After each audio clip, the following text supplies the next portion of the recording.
آپ کیا سمجھتے ہیں کہ بھارتی جو میڈیا ہے یا بھارتی حکومت ہے وہ کس طرح سے لوگوں کے ذہن کو، اپنے ہی لوگوں کے ذہن کو خراب کرتی ہے اور بے بنیاد الزامات لگاتی ہے؟ تو آپ اس پر کیا کہیں گے؟ دیکھیے، بھارت کا تو یہ شروع سے ہی وتیرہ ہے کہ وہ سچ تو کبھی بولیں گے ہی نہیں، اور ہمیشہ بات کو توڑ مروڑ کر پیش کرتے ہیں۔ ان کے اپنے ملک میں 34 انسرجنسی چل رہی ہیں، اس کی تو بات ہی نہیں کرتے، اور وہاں جو سلوک کر رہے ہیں شودرز کے ساتھ اور اپنے مسلمانوں کے ساتھ، اس کا بھی کہیں ذکر نہیں ہوتا۔ اب تو خالی کشمیر کے مسلمان نہیں بلکہ جتنے بھی مسلمان جہاں جہاں بھی ہیں ان کے ساتھ ظلم ڈھایا جا رہا ہے۔ وہاں پہ گائے کا زیادہ احترام ہے، مسلمانوں کا احترام بالکل نہیں ہے، زیرو احترام ہے، اور مسلمانوں کے اوپر ظلم کیے جاتے ہیں۔ تو اب یہ اس کے اندر تو دیکھیے مسلمانوں کو جاگنا چاہیے ساری دنیا میں، اور ان کو کوئی اپنا ایک پالیسی بنانی چاہیے۔ آرگنائزیشن آف اسلامک کنٹریز جو ہے OIC، اس کو مضبوط کرنا چاہیے۔ اور ہر جگہ مسلمان مار کھا رہے ہیں، چاہے وہ سیریا ہو چاہے لیبیا ہو، جہاں پہ بھی مسلمان ہیں، اور اب تو ان کو غلام بنایا جا رہا ہے پھر سے۔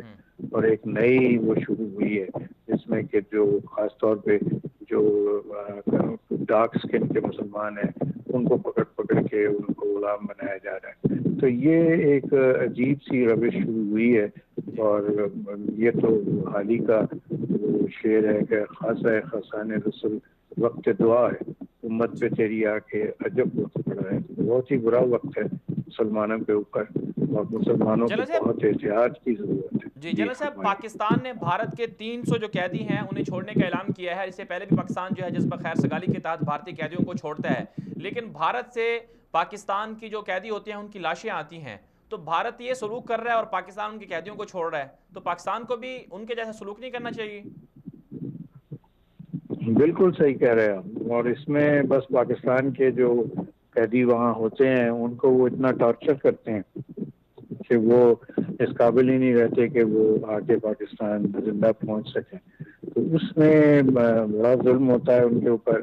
پاکستان جو قیدی چھوڑتا ہے وہ کوئی خاص وجہ ہی ہوتی ہے، اس کے ایکسچینج میں چھوڑا جاتا ہے، لیکن یہ کہ جب وہ قیدی وہاں سے آتا ہے اس وقت پتہ لگتا ہے کہ یہ کس حالت میں ہے، کس طرح بری طرح سے اس کو وہاں رکھا گیا، جی اور یہاں زندہ پہنچ نہیں سکتا۔ بہت سے قیدی تو ایسے ہیں جو بھٹک کے ادھر پہنچ جاتے ہیں، ہمارے جو بارڈرز ہیں اس میں وہ کراس کر جاتے ہیں غلطی سے، جی ان کے ساتھ بھی بہت ظلم کیا جاتا ہے، حالانکہ پتہ ہوتا ہے کہ یہ کوئی اس قسم کے نہیں ہیں جو کہ عقل مند، مطلب بیوقوف قسم کے لوگ ہوتے ہیں جو بیچارے ان کو پتہ بھی نہیں ہوتا وہ کہاں کراس کر رہے ہیں، وہ کر جاتے ہیں اور پھر پکڑے جاتے ہیں۔